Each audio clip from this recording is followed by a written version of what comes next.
Ini 5 tips untuk turunkan lemak badan secara sihat dan berkesan. Hai, saya Coach Zaid, Coach pengurusan berat badan sejak tahun 2009. Sekiranya anda ingin saya bantu untuk turun berat badan secara sihat, klik link di bio.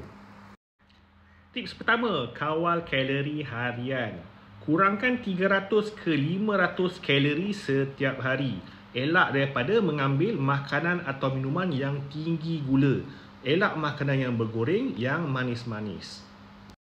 Tips kedua, tingkatkan pengambilan protein harian anda.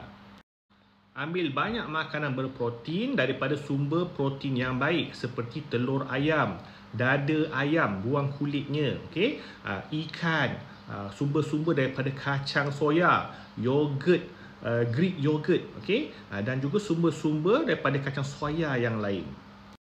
Protein dapat bantu untuk kawal cravings anda dan menyebabkan anda rasa kenyang lebih lama.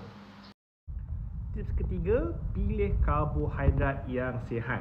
Karbohidrat kompleks seperti oats, seperti ubi keledek, baked beans, sangat baik untuk anda punya pengawalan gula dalam darah dan juga mengawal cravings anda.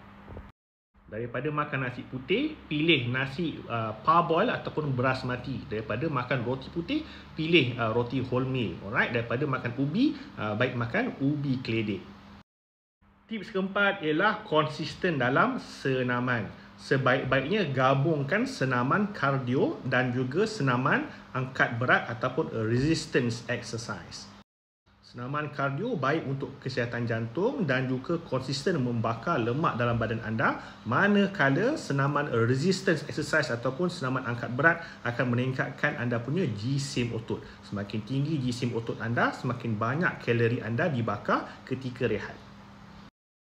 Tips kelima adalah minum air secukupnya. Elak daripada minum minuman yang manis. Ambil air kosong, seboleh-bolehnya minimum 8 gelas satu hari. Minum air dulu sebelum makan, supaya anda lebih kenyang dan kurang kalori masuk dalam tubuh badan anda. Belajar sesuatu? Like dan share video ini.